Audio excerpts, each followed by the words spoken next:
Kolkata new town থেকে সংঘবদ্ধ ধর্ষণ মামলায় আওয়ামী লীগের 4 নেতাকে গ্রেফতার করেছে শিলং পুলিশ রোববার। এইভাবেই একের পর এক কিন্তু ধরা পড়ছে কুকার নীতি। মানে কোটি কোটি টাকা পাচার করছে ইন্ডিয়াতে, এমনি এক জায়গায় বারে যা কিন্তু ধরা পড়ছে। বাট তারা কিন্তু ধর্ষণ করে ধরা পড়ছে এই আওয়ামী লীগের নেতাকর্মী উবায়দুল কাদের সাথেও কিন্তু জড়িত আছে। হয়তো আপনি পুরো ভিডিওটা দেখলে ইনশাল্লাহ বুঝতে পারবেন যে উবায়দুল কাদের এবং আওয়ামী লীগের নেতাকর্মী সহ এই মামলায় প্রায় 3 জনের থেকে 4 জন আসামি। তো পুরো ভিডিওটা দেখে আসে, চলুন যাই। ভারতের কলকাতা নিউ টাউন থেকে সংঘবদ্ধ ধর্ষণ মামলায় আওয়ামী লীগের 4 নেতাকে গ্রেফতার করেছে শিলং পুলিশ রোববার রাতে বিশেষ অভিযানে নিউ টাউনের একটি ফ্ল্যাট থেকে আওয়ামী লীগের নেতাদের গ্রেফতার করে কলকাতার বিধাননগর কমিশনারেট ও মেঘালয় পুলিশের যৌথ বাহিনী। শেখ হাসিনার সরকারের পতনের পর ভারতে অবস্থান নিয়েছিল আওয়ামী লীগের সব নেতারা। বিষয়টি গণমাধ্যমকে নিশ্চিত করেছেন সেখানে থাকা একাধিক আওয়ামী লীগ নেতা।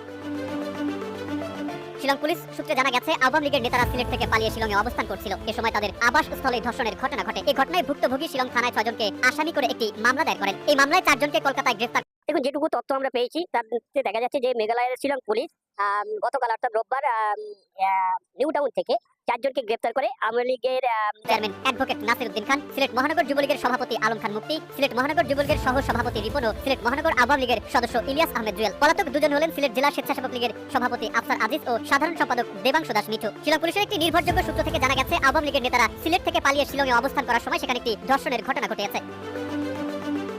এই ঘটনায় ভিকটিম বাদী হয়ে শিলং থানায় 6 জনকে আসামি করে একটি মামলা দায়ের করেন। ওই মামলায় 4 জনকে গ্রেফতার করা হলেও আরো 2 জন পলাতক রয়েছে। এদিকে কলকাতা ও শিলংয়ে অবস্থানরত আওয়ামী লীগ ও অঙ্গ সহযোগী সংগঠনের একাধিক নেতাকর্মী বলেন, আমরা যতটুকু জেনেছি সিলেট মহানগর যুবলীগের সহ সভাপতি আব্দুল লতিফ রিপন ও মহানগর আওয়ামী লীগের সদস্য ইলিয়াস আহমেদ জুয়েল এই অপকর্মের সঙ্গে জড়িত, কিন্তু একই ফ্ল্যাটে তাদের সঙ্গে থাকার কারণে বাকি 4 জন আসামি হয়েছেন।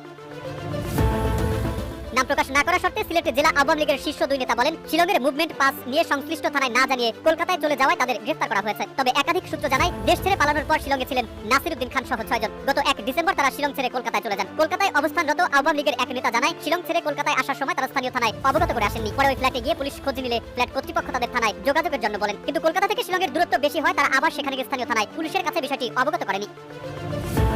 নাম প্রকাশ না করে যুবলীগের এক নেতা বলেন, লতিফ আর রিপন এই অপকর্ম ঘটিয়েছে বলে শুনেছি, তবে সেটি নিশ্চিত করে বলতে পারছি না, যেহেতু আমি কলকাতায়। বাকিরা একই ফ্ল্যাটে থাকার কারণে ফেসে গেছেন। এদিকে গ্রেফতার হওয়া জুয়েল সিলেট মহানগর আওয়ামী লীগের সাধারণ সম্পাদক মোহাম্মদ জাকির হোসেনের খালাতো ভাই জানিয়ে ওই নেতা বলেন, জুয়েল ও রিপনের রেপুটেশন ভালো নয়, ফলে এমন অভিযোগ উড়িয়ে দিতে পারছি না। কলকাতায় অবস্থানরত ছাত্রলীগের এক শীর্ষ নেতা বলেন, ঘটনার সত্য মিথ্যা এখনো নিশ্চিত হতে পারেনি। তারা 4 জন গ্রেফতার হয়েছেন জেনেছি, তবে যতটুকু জানি তারা শিলং থেকে মুভমেন্ট পাস নিয়েছিলেন, কিন্তু কলকাতায় চলে আসার সময় নিয়ম অনুযায়ী স্থানীয় থানায় অবগত করে আসেনি। তারা যে ফ্ল্যাটে ছিলেন সেখান থেকে ফোন দিয়ে তাদের বিষয়টি নিষ্পত্তি করার জন্য বলা হয়েছিল, কিন্তু নানা কারণে তারা আবার শিলং যেতে পারেননি। হাসিনা কই? আজ সেই হাসিনা কোথায়? যে হাসিনা গত 17 বছর বাংলাদেশকে জেলে পুরে খাইছে, আজ সে নাই।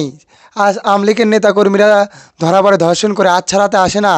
বাট এটাই কিন্তু পুরো ভিডিওটা দেখবেন। ধন্যবাদ। তো আজকের ভিডিওটা ছিল এতটুকু। যদি ভিডিওটা ভালো লাগে থাকে অবশ্যই কিন্তু চ্যানেলটা সাবস্ক্রাইব করে যাবেন এবং ফেসবুক পেজটা ফলো করে যাবেন। ধন্যবাদ।